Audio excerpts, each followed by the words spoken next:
ध्रुवांत और ली वेन की टकराती नजरों ने पूरे प्रांगण को फिर शांत कर दिया। कुछ पल तक दोनों बिना कुछ बोले एक दूसरे को देखते रहे। फिर ली वेन हल्का सा मुस्कुराया और वापस बैठ गया, लेकिन उसकी आंखों की गंभीरता अब भी गायब नहीं हुई थी। उधर मुख्य बुजुर्ग ने फिर से हाथ उठाया। अगला मुकाबला शुरू किया जाए।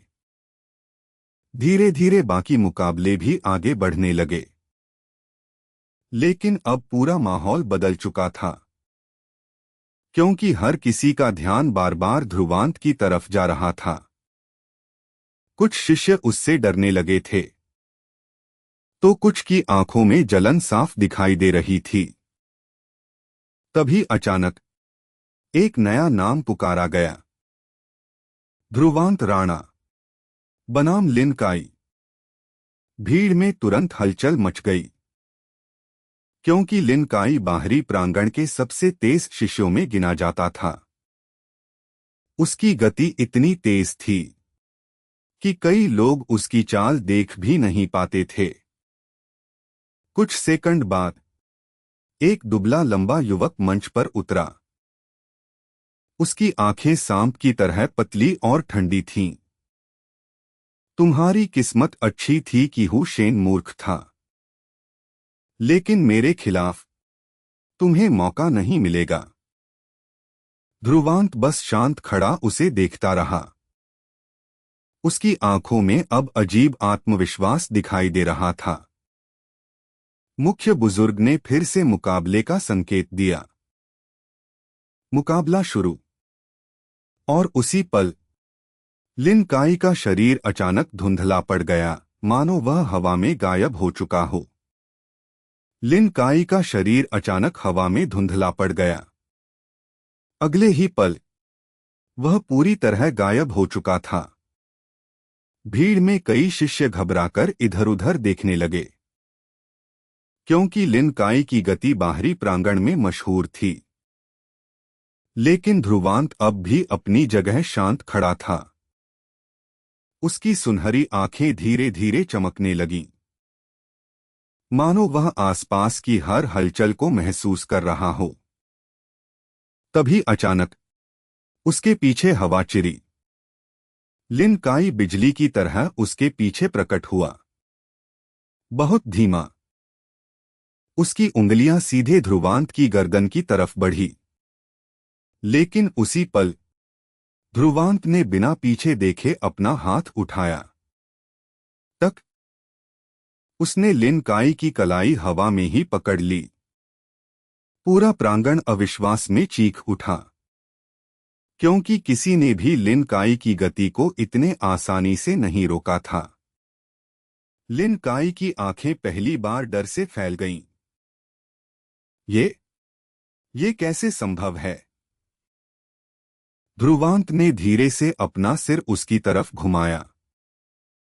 उसकी सुनहरी आंखों में अजीब ठंडापन था। तुम बहुत ज्यादा अपने कदमों पर भरोसा करते हो। और अगले ही पल ध्रुवांत ने उसकी कलाई जोर से मोड़ दी। कड़क। लिन काई दर्द से चीख उठा।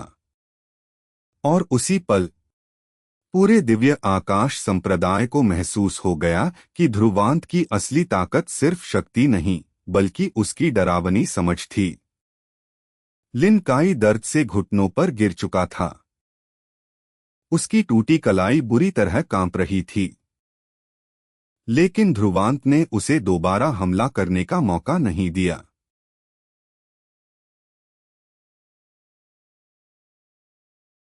उसकी सुनहरी आंखें अब भी हल्की चमक रही थीं।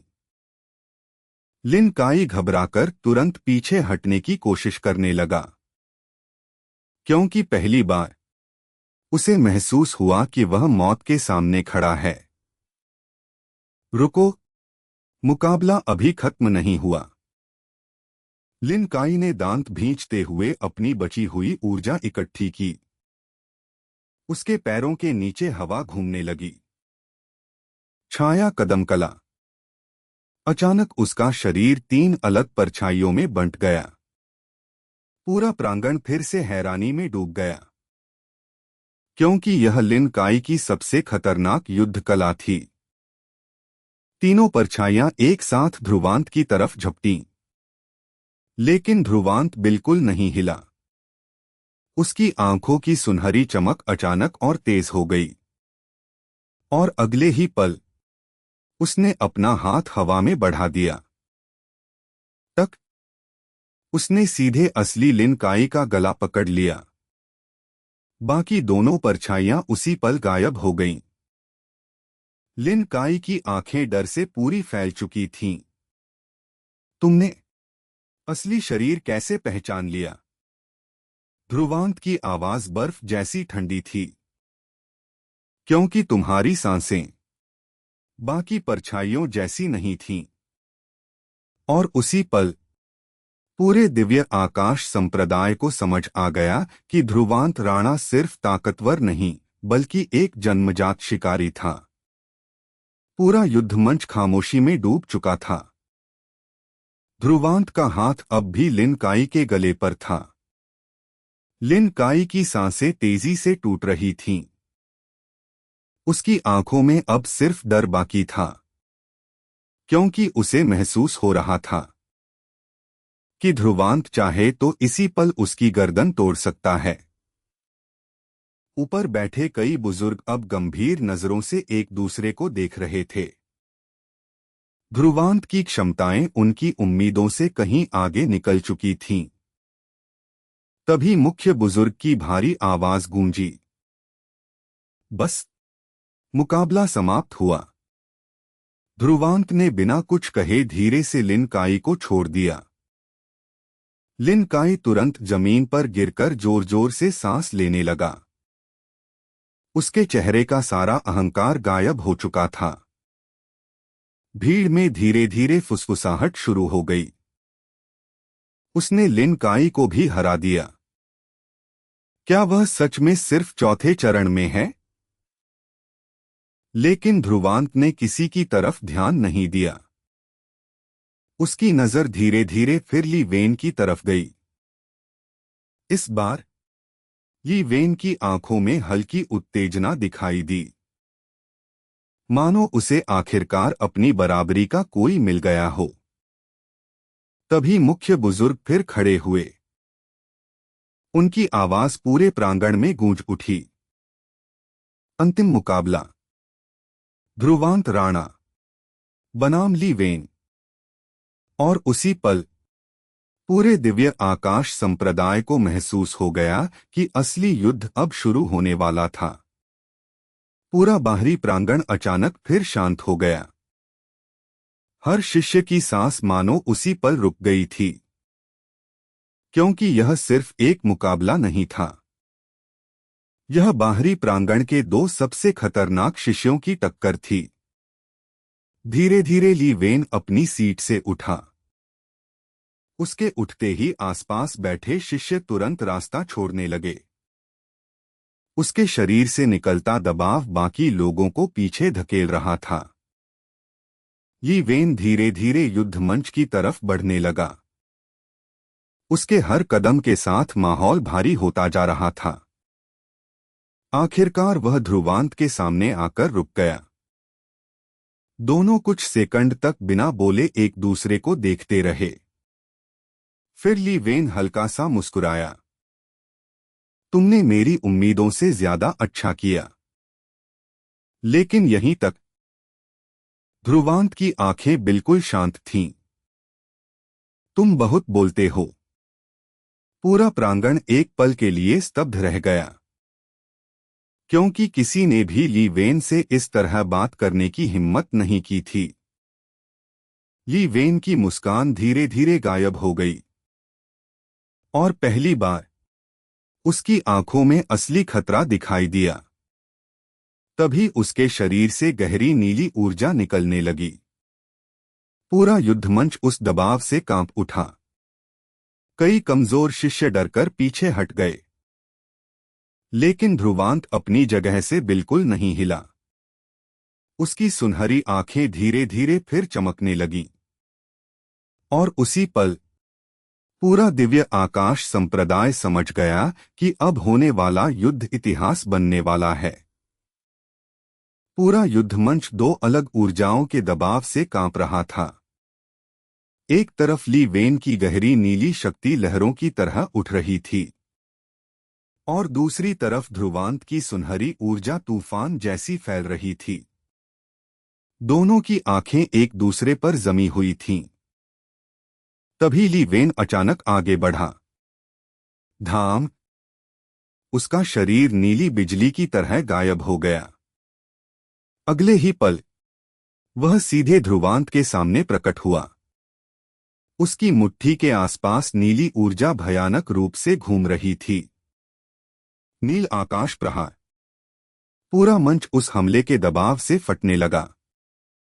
लेकिन ध्रुवांत की आंखों में अब भी कोई डर नहीं था।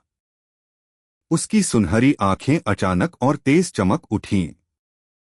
और उसी पल समय मानो धीमा पड़ गया। ये वेन की हर हरकत ध्रुवांत को साफ दिखाई देने लगी, मानो उसकी आंखें भविष्य देख रही हों। ध्रुवांत ने धीरे से अपना हाथ आगे बढ़ाया और सीधे ली वेन की मुट्ठी को पकड़ लिया। धाम! नीली और सुनहरी ऊर्जा की टक्कर से पूरा मंच हिल उठा। ली वेन की आंखों में पहली बार अविश्वास उभरा। असंभव! लेकिन ध्रुवांत की आवाज बिल्कुल शांत थी। मैंने कहा था, तुम बहुत बोलते हो। और उसी पल ध्रुवांत की सुनहरी ऊर्जा विस्फोट की तरह फट पड़ी, जबकि पूरा दिव्य आकाश संप्रदाय स्तब्ध रह गया। ध्रुवांत की सुनहरी ऊर्जा अचानक विस्फोट की तरह फैल गई। पूरा युद्धमंच उस भयानक दबाव से कांप उठा।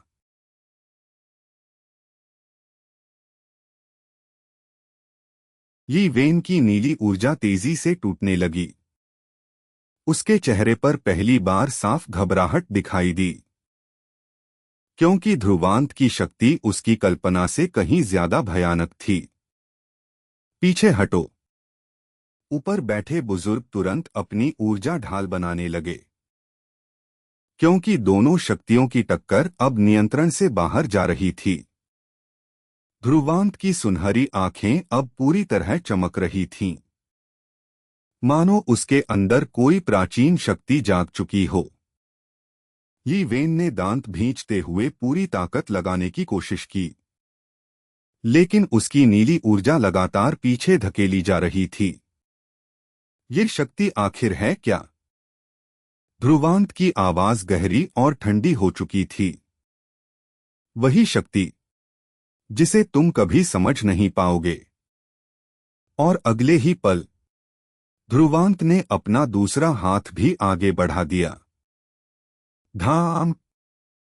सुनहरी ऊर्जा का विशाल विस्फोट सीधे ली वेन से टकराया। ली वेन का शरीर हवा में उछल गया। वह कई मीटर दूर जाकर युद्ध मंच पर जोर से गिरा। पूरा प्रांगण अविश्वास में खड़ा रह गया, क्योंकि बाहरी प्रांगण का सबसे शक्तिशाली शिष्य हार चुका था। ध्रुवांत अब भी युद्ध मंच के बीच शांत खड़ा था। उसकी सुनहरी आंखों की चमक धीरे धीरे कम होने लगी। और उसी पल पूरे दिव्य आकाश संप्रदाय को समझ आ गया कि एक नया युग शुरू हो चुका था। पूरा बाहरी प्रांगण मौत जैसी खामोशी में डूब चुका था। हर किसी की नजर युद्ध मंच पर पड़े ली वेन पर टिकी हुई थी। उसके होठों से खून बह रहा था और उसकी नीली ऊर्जा पूरी तरह बिखर चुकी थी। वहीं दूसरी तरफ ध्रुवांत अब भी शांत खड़ा था। उसके आसपास बची सुनहरी ऊर्जा धीरे धीरे हवा में घुल रही थी। ऊपर बैठे सभी बुजुर्ग पूरी तरह स्तब्ध रह गए थे, क्योंकि उन्होंने कभी कल्पना नहीं की थी कि एक परित्यक्त शिष्य पूरे बाहरी प्रांगण को हिला देगा। तभी मुख्य बुजुर्ग धीरे धीरे अपनी सीट से उठे। उनकी आंखें गहरी सोच में डूबी हुई थीं। कुछ सेकंड बाद उनकी भारी आवाज पूरे प्रांगण में गूंजी। इस चयन परीक्षा का विजेता ध्रुवांत राणा। पूरा बाहरी प्रांगण अचानक जोरदार शोर से गूंज उठा। कुछ लोग उत्साह से चिल्ला रहे थे, जबकि कई शिष्य अब भी डर के कारण चुप खड़े थे। ध्रुवांत ने बिना किसी गर्व के बस अपनी आंखें बंद कर लीं। 3 सालों की बेइज्जती उसके दिमाग में घूमने लगी। वह दिन जब उसे कचरा कहा जाता था, वह रातें जब उसे भूखा सोना पड़ता था।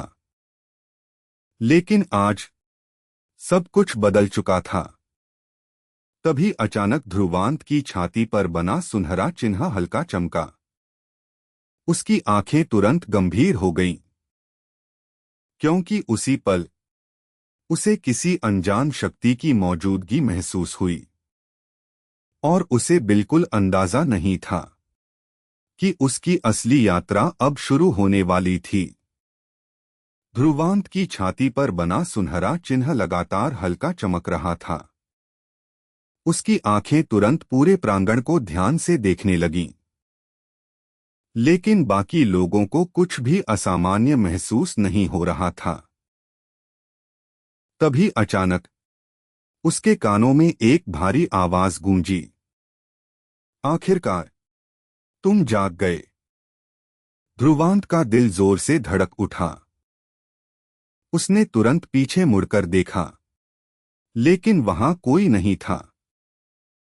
भीड़ अब भी उसकी जीत का जश्न मना रही थी, लेकिन ध्रुवांत को साफ महसूस हो रहा था कि कोई उसे दूर से देख रहा है।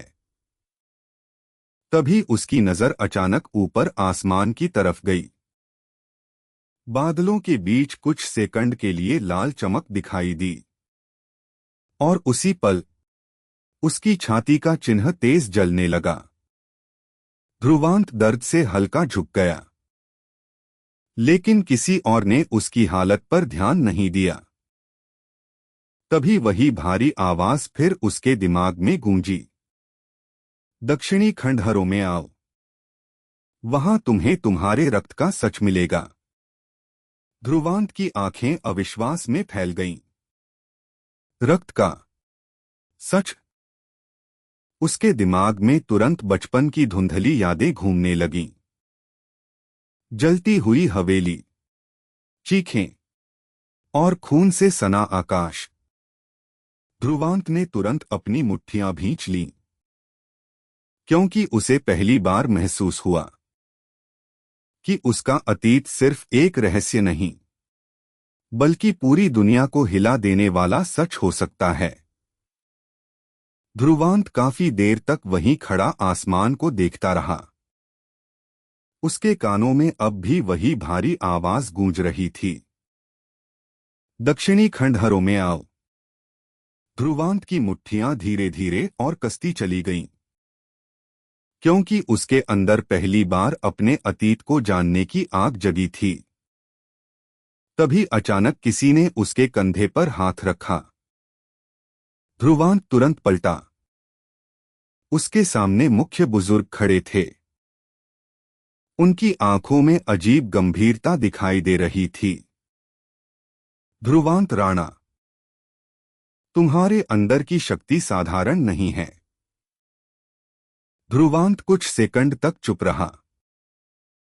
फिर उसने धीमी आवाज में पूछा, क्या आप मेरे परिवार के बारे में कुछ जानते हैं?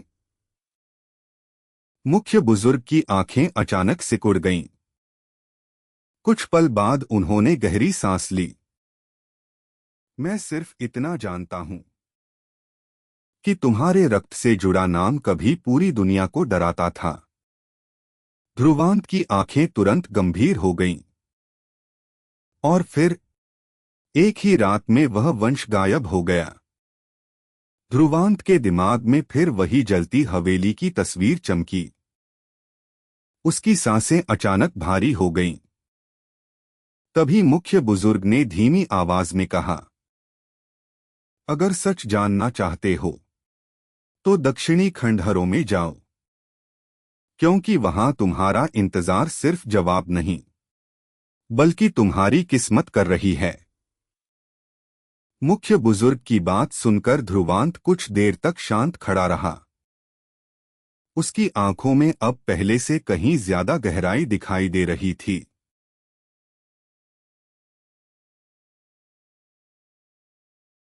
क्योंकि आखिरकार उसे अपने अतीत तक पहुंचने का रास्ता मिल चुका था। तभी अचानक दूर मंदिर की घंटियां बज उठीं। सूरज धीरे धीरे पहाड़ों के पीछे छिपने लगा था। पूरा दिव्य आकाश संप्रदाय शाम की लाल रोशनी में डूब चुका था। मुख्य बुजुर्ग ने धीरे से अपनी पीठ मोड़ी। दक्षिणी खंडहर खतरनाक जगह है। वहां से कई लोग कभी वापस नहीं लौटे।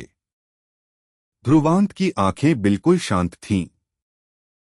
अगर वहां सच है तो मैं जरूर जाऊंगा। मुख्य बुजुर्ग कुछ सेकंड तक उसे देखते रहे। फिर उन्होंने हल्का सा सिर हिलाया। तुम सच में उसी रक्त के उत्तराधिकारी हो। ध्रुवांत ने तुरंत उनकी तरफ देखा। लेकिन मुख्य बुजुर्ग बिना कुछ और कहे वहां से चले गए। धीरे धीरे पूरा प्रांगण भी खाली होने लगा। लेकिन ध्रुवांत अब भी अकेला युद्ध मंच पर खड़ा था। उसकी नजर दूर दक्षिण दिशा की पहाड़ियों पर टिक गई, जहां काले बादलों के बीच अजीब लाल चमक दिखाई दे रही थी। उसी पल उसकी छाती का सुनहरा चिन्ह फिर हल्का चमका और उसके दिमाग में फिर वही भारी आवाज गूंजी, जल्दी आओ उत्तराधिकारी। ध्रुवांत की आंखों में सुनहरी चमक फिर उभर आई और उसी पल उसने फैसला कर लिया कि चाहे वहां मौत ही क्यों न हो, वह दक्षिणी खंडहर जरूर जाएगा। उस रात दिव्य आकाश संप्रदाय असामान्य रूप से शांत था। ठंडी हवा पहाड़ों के बीच धीरे धीरे बह रही थी। लेकिन ध्रुवांत की आंखों में नींद का नाम तक नहीं था। वह अकेला अपने छोटे से कमरे में बैठा था। उसकी उंगलियां धीरे धीरे अपनी छाती पर बने सुनहरे चिन्ह को छू रही थीं। तभी अचानक वह चिन्ह फिर हल्का चमक उठा और उसी पल ध्रुवांत के दिमाग में अजीब दृश्य उभरने लगे। आसमान में उड़ते विशाल सुनहरे ड्रैगन, खून से रंगे युद्ध मैदान और हजारों लोगों की डर से भरी चीखें। ध्रुवांत अचानक जोर से सांस लेते हुए उठ बैठा। उसके माथे पर पसीना साफ दिखाई दे रहा था। ये सब आखिर क्या है? लेकिन उसी पल बाहर से कदमों की आवाज आई। ध्रुवांत तुरंत सतर्क होकर दरवाजे की तरफ देखने लगा। धीरे धीरे दरवाजा खुला और अंदर एक काले कपड़ों में ढकी लड़की दाखिल हुई। उसका चेहरा आधा नकाब से छिपा हुआ था, लेकिन उसकी चमकती लाल आंखें साफ दिखाई दे रही थीं। ध्रुवांत तुरंत खड़ा हो गया। तुम कौन हो? लड़की कुछ सेकंड तक उसे देखती रही। फिर उसने धीमी आवाज में कहा, अगर जिंदा रहना चाहते हो तो दक्षिणी खंडहर मत जाना। और उसी पल ध्रुवांत को महसूस हुआ कि उसकी यात्रा जितनी उसने सोची थी उससे कहीं ज्यादा खतरनाक होने वाली है। कमरे के अंदर कुछ सेकंड तक भारी खामोशी छाई रही। ध्रुवांत की नजरें लगातार उस रहस्यमयी लड़की पर टिकी हुई थीं। उसकी लाल आंखों में अजीब बेचैनी दिखाई दे रही थी, मानो वह सच में उसे किसी बड़े खतरे से बचाना चाहती हो। ध्रुवांत धीरे धीरे उसकी तरफ बढ़ा। पहले ये बताओ, तुम हो कौन? लड़की कुछ पल तक चुप रही। फिर उसने धीरे से अपना नकाब थोड़ा नीचे किया। उसका चेहरा बेहद खूबसूरत था, लेकिन असामान्य रूप से पीला। मेरा नाम नायरा है और मैं तुम्हें मरते हुए नहीं देखना चाहती। ध्रुवांत की आंखें हल्की सिकुड़ गईं। तुम दक्षिणी खंडहरों के बारे में क्या जानती हो? नायरा की लाल आंखों में अचानक डर उभर आया। वह जगह सिर्फ खंडहर नहीं है, वहां कुछ जाग चुका है। उसी पल ध्रुवांत की छाती का सुनहरा चिन्ह फिर चमका। नायरा तुरंत एक कदम पीछे हट गई। उसकी आंखों में साफ अविश्वास दिखाई दे रहा था। ये चिन्ह सच में मौजूद है। ध्रुवांत तुरंत सतर्क हो गया। तुम इस चिन्ह के बारे में जानती हो? नायरा ने धीरे धीरे सिर झुका लिया। क्योंकि मेरे कबीले को इसी चिन्ह ने खत्म किया था। और उसी पल ध्रुवांत को महसूस हुआ कि उसके अतीत का रहस्य उससे कहीं ज्यादा भयानक था जितना उसने कभी सोचा था। कमरे के अंदर अचानक भारी सन्नाटा छा गया। ध्रुवांत की नजरें लगातार नायरा के चेहरे पर टिकी हुई थीं। उसकी आखिरी बात अब भी उसके दिमाग में गूंज रही थी। मेरे कबीले को इसी चिन्ह ने खत्म किया था। ध्रुवांत ने धीरे से अपनी मुट्ठियां भींच लीं। साफ साफ बताओ, इसका मतलब क्या है? नायरा कुछ पल तक चुप खड़ी रही। फिर उसने धीरे धीरे अपनी लाल आंखें उसकी तरफ उठाईं। सदियों पहले एक ऐसा वंश था जिसे दुनिया ड्रैगन सम्राटों का रक्त कहती थी। ध्रुवांत की आंखें तुरंत सिकुड़ गईं। कहा जाता था कि उनके अंदर प्राचीन ड्रैगनों की शक्ति बहती थी और उनके शरीर पर यही सुनहरा चिन्ह उभरता था। उसी पल ध्रुवांत की छाती का चिन्ह फिर चमक उठा। कमरे का तापमान अचानक भारी हो गया। नायरा की आंखों में डर और गहरा हो गया। लेकिन फिर उस वंश को श्रापित घोषित कर दिया गया। पूरी दुनिया ने मिलकर उनका शिकार शुरू कर दिया। ध्रुवांत के दिमाग में फिर जलती हुई हवेली की तस्वीर चमकी। चीखते लोग, खून और आग में जलता आसमान। ध्रुवांत की सांसें भारी होने लगीं। तो इसका मतलब मेरा परिवार? नायरा ने धीरे से सिर झुका लिया। शायद तुम उस वंश के आखिरी जीवित उत्तराधिकारी हो। उसी पल बाहर आसमान में जोरदार बिजली चमकी और ध्रुवांत को पहली बार एहसास हुआ कि उसकी नसों में बहता रक्त पूरी दुनिया के लिए खतरा माना जाता है। कमरे के अंदर बिजली की चमक कुछ पल तक गूंजती रही। ध्रुवांत पूरी तरह शांत खड़ा था, लेकिन उसके अंदर तूफान उठ चुका था।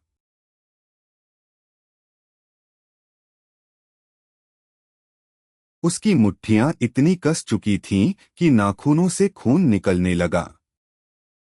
तो पूरी दुनिया मेरे परिवार की दुश्मन थी? नायरा ने धीरे से आंखें बंद कर लीं। लोग तुम्हारे रक्त से डरते थे, क्योंकि कहा जाता था कि ड्रैगन सम्राटों की शक्ति दुनिया को बदल सकती है। ध्रुवांत की आंखों में सुनहरी चमक फिर उभरने लगी। कमरे की हवा अचानक भारी हो गई।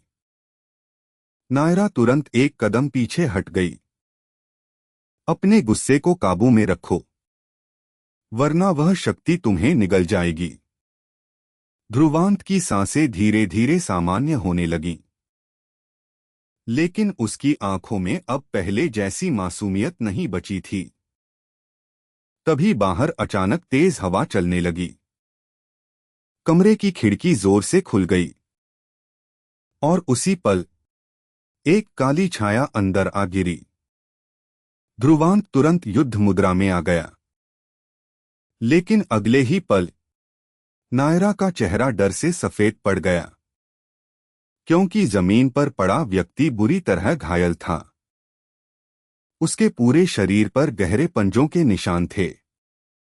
वह कांपती आवाज में सिर्फ एक बात बोल पाया, वे जाग चुके हैं। नायरा की आंखों में डर और गहरा हो गया। और उसी पल ध्रुवांत को एहसास हुआ कि दक्षिणी खंडहरों का अंधेरा अब खुद उसे ढूंढते हुए यहां तक पहुंच चुका था। कमरे के अंदर ठंडी हवा अचानक और भारी हो गई। जमीन पर पड़ा घायल आदमी दर्द से कांप रहा था। उसके शरीर से लगातार खून बह रहा था। नायरा तुरंत उसके पास घुटनों के बल बैठ गई। आरव, ये हालत किसने की? घायल युवक ने कांपते हाथ से दक्षिण दिशा की तरफ इशारा किया। उसकी आंखों में साफ डर दिखाई दे रहा था। खंडहरों की मुहर टूट चुकी है। ध्रुवांत की आंखें तुरंत गंभीर हो गईं। मुहर? किस चीज की मुहर? नायरा ने धीरे धीरे उसकी तरफ देखा। सदियों पहले तुम्हारे वंश ने एक राक्षसी शक्ति को वहां बंद किया था, लेकिन अब वह शक्ति फिर जाग रही है। उसी पल बाहर आसमान में लाल बिजली चमकी। पूरा कमरा कुछ सेकंड के लिए लाल रोशनी में डूब गया। ध्रुवांत की छाती का सुनहरा चिन्ह अचानक तेज जलने लगा। उसके दिमाग में फिर वही भारी आवाज गूंजी, उत्तराधिकारी, समय खत्म हो रहा है। ध्रुवांत ने तुरंत अपनी आंखें खोल दीं। उसकी आंखों में अब पहले से कहीं ज्यादा ठंडापन था। मैं कल सुबह दक्षिणी खंडहरों के लिए निकलूंगा। नायरा तुरंत उसकी तरफ मुड़ी। तुम अकेले वहां नहीं बच पाओगे। ध्रुवांत कुछ सेकंड तक उसे देखता रहा। और उसी पल उसने फैसला कर लिया कि चाहे दुश्मन पूरी दुनिया ही क्यों न हो, वह अपने रक्त का सच जरूर जानेगा। रात धीरे धीरे खत्म हो रही थी। पूर्व दिशा में हल्की लाल रोशनी फैलने लगी थी। लेकिन ध्रुवांत पूरी रात नहीं सोया था। वह अपने कमरे की खिड़की से दूर दक्षिण दिशा को देख रहा था, जहां काले बादलों के बीच लाल चमक अब भी दिखाई दे रही थी। तभी पीछे से नायरा की आवाज आई, अगर सच में जाने का फैसला कर चुके हो तो देर मत करो। ध्रुवांत धीरे से उसकी तरफ मुड़ा। तुम मेरे साथ क्यों आना चाहती हो? नायरा कुछ पल तक चुप रही। फिर उसने धीरे से जवाब दिया, क्योंकि अगर वह शक्ति पूरी तरह जाग गई तो सिर्फ तुम नहीं, पूरी दुनिया खत्म हो सकती है। कमरे के अंदर फिर कुछ सेकंड की खामोशी छा गई। फिर ध्रुवांत ने बिना कुछ कहे अपनी तलवार उठाई। उसकी आंखों में अब सिर्फ एक चीज थी, संकल्प। तभी बाहर से मंदिर के बड़े द्वार खुलने की आवाज आई। सुबह की पहली किरण पूरे संप्रदाय पर फैल चुकी थी। ध्रुवांत धीरे धीरे कमरे से बाहर निकल गया। नायरा और घायल आरव भी उसके पीछे चल पड़े। तीनों धीरे धीरे दक्षिणी पहाड़ियों की तरफ बढ़ने लगे। लेकिन उन्हें बिल्कुल अंदाजा नहीं था कि उसी समय कोई और भी उन्हें दूर से देख रहा था। एक काले चोगे में छिपा आदमी पहाड़ की चोटी पर खड़ा मुस्कुरा रहा था। उसकी आंखें खून जैसी लाल चमक रही थीं। और उसी पल उसने धीमी आवाज में कहा, आखिरकार ड्रैगन रक्त का उत्तराधिकारी बाहर आ ही गया। पहाड़ की चोटी पर खड़ा वह काले चोगे वाला आदमी धीरे धीरे मुस्कुरा रहा था। उसकी लाल आंखें दूर जाते ध्रुवांत पर टिकी हुई थीं। ठंडी हवा में उसका काला चोगा धीरे धीरे लहरा रहा था। तभी उसके पीछे अंधेरे से एक और आकृति बाहर आई। वह घुटनों के बल झुक गया।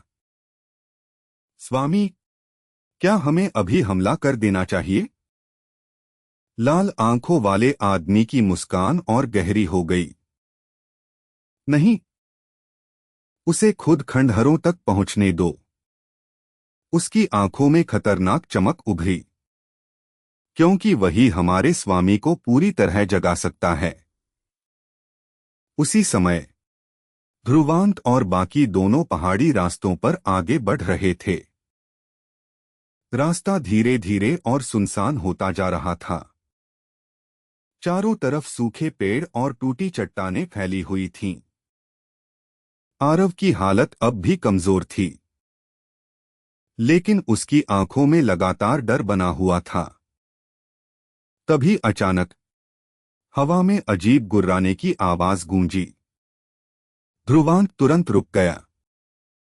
उसकी आंखें आसपास के अंधेरे को ध्यान से देखने लगीं। नायरा की आवाज हल्की कांप गई। वे यहां तक पहुंच चुके हैं। अगले ही पल पेड़ों के बीच कई लाल आंखें चमक उठीं। धीरे धीरे अंधेरे से विशाल काले जीव बाहर निकलने लगे। उनके पंजे तलवार जैसे तेज थे और मुंह से काला धुआं निकल रहा था। और उसी पल ध्रुवांत समझ गया कि दक्षिणी खंडहरों का असली आतंक अब उसके सामने खड़ा था। घने अंधेरे के बीच वे विशाल काले जीव धीरे धीरे आगे बढ़ने लगे।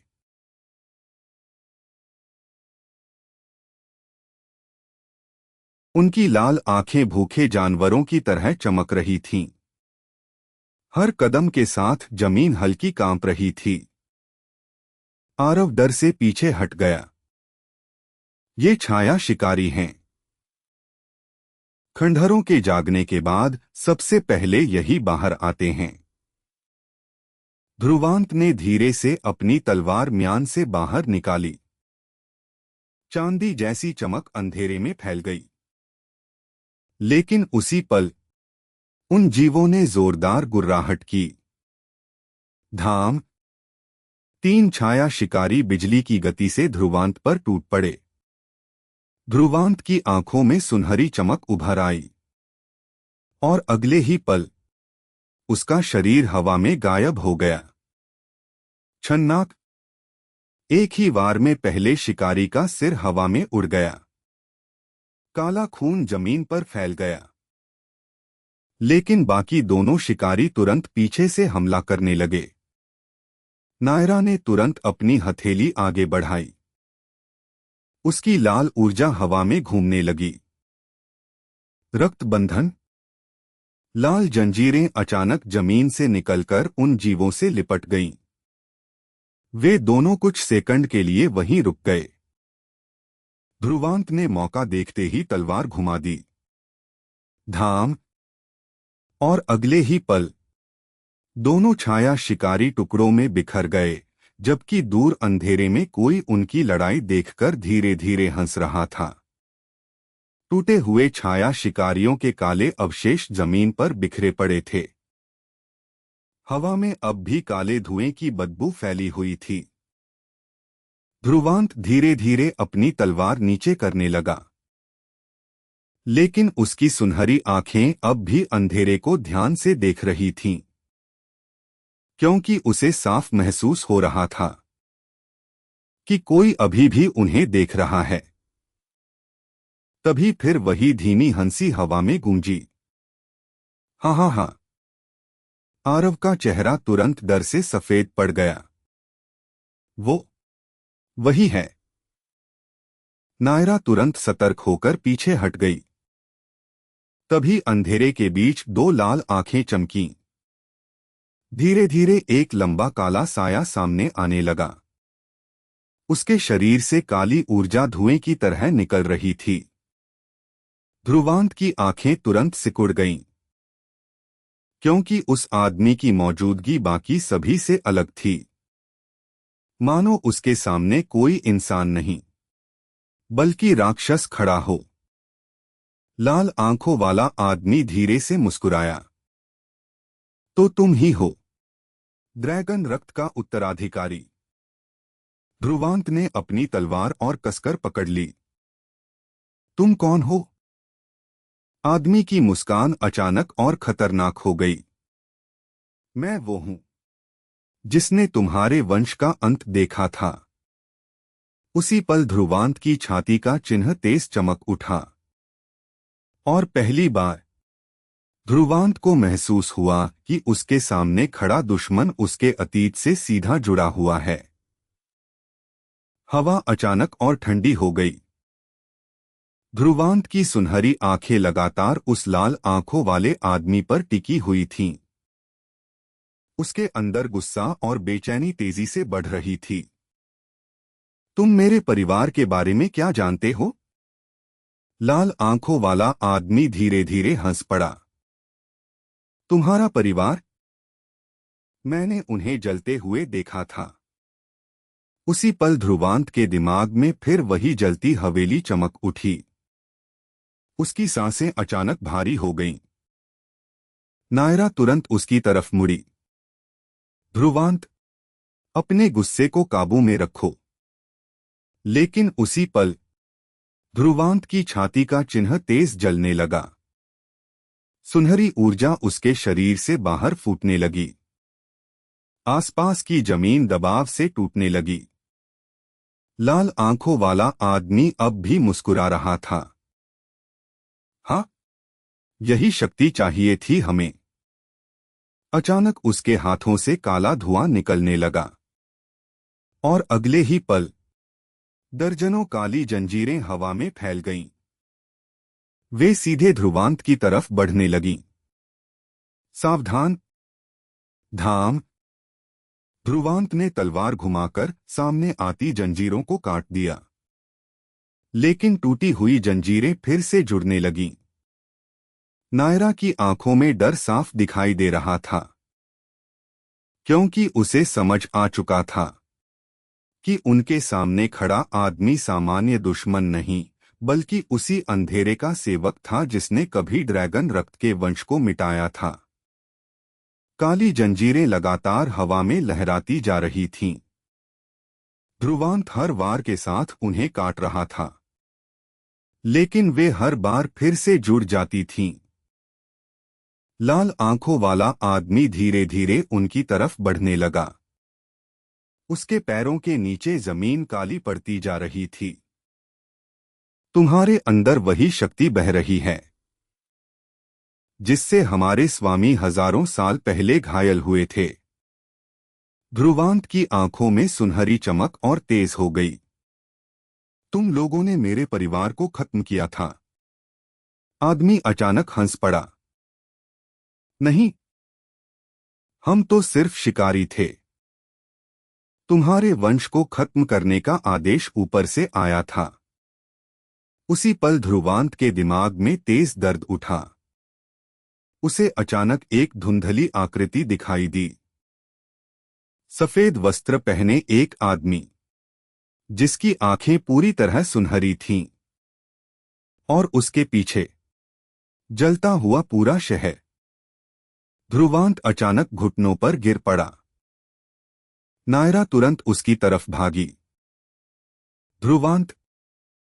लेकिन उसी पल लाल आंखों वाला आदमी अपना हाथ आगे बढ़ा चुका था। काली ऊर्जा का विशाल गोला हवा में बनने लगा। आरव की आंखें डर से फैल गईं। भागो! वो आत्मा विनाश तकनीक है। और अगले ही पल पूरा पहाड़ी रास्ता काली ऊर्जा की भयावह चमक से भर उठा। पूरी पहाड़ी अचानक काली रोशनी से कांप उठी।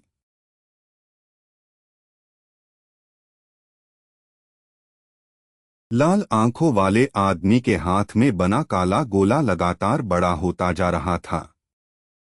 उसके आसपास की हवा तक टूटती हुई महसूस हो रही थी।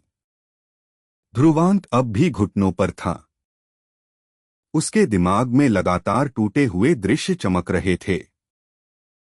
जलता शहर, सुनहरी आंखों वाला आदमी, और खून से भरा आसमान। नायरा तुरंत उसके सामने आकर खड़ी हो गई। उसकी हथेलियों से लाल ऊर्जा बाहर निकलने लगी। रक्त कवच। लाल ऊर्जा की ढाल उनके सामने फैल गई। लेकिन लाल आंखों वाला आदमी बस हंस पड़ा। कमजोर शक्ति।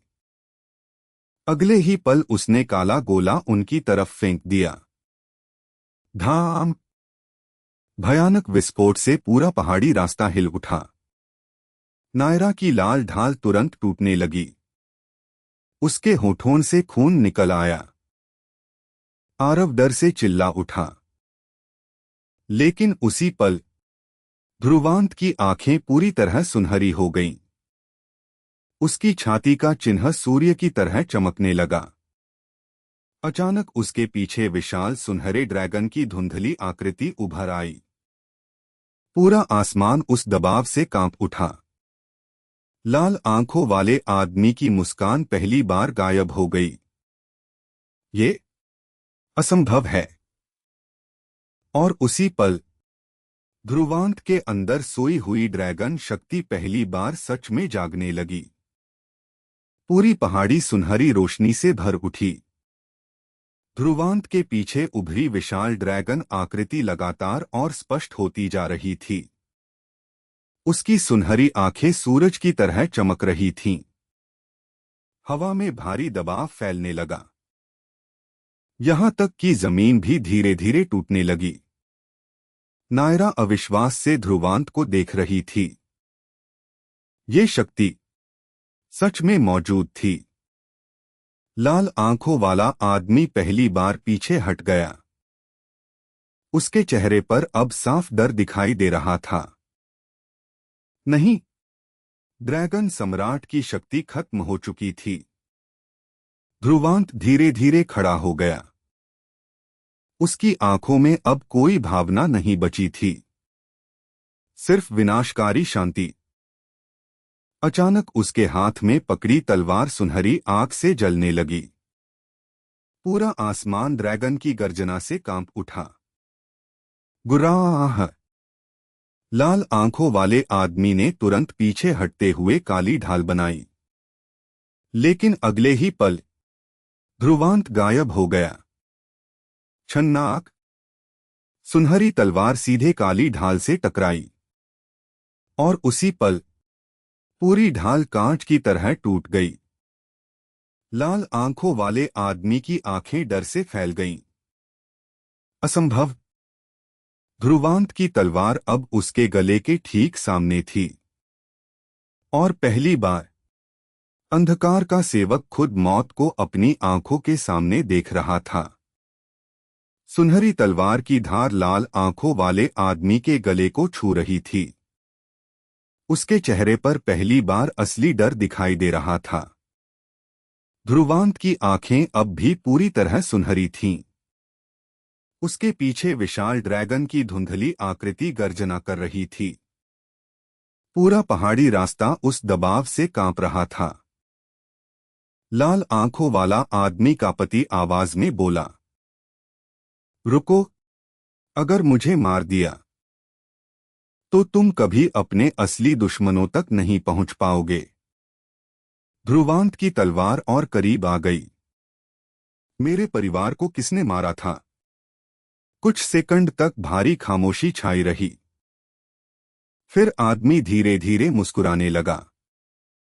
तुम्हें सच में लगता है कि सिर्फ अंधकार ने तुम्हारे वंश को खत्म किया था?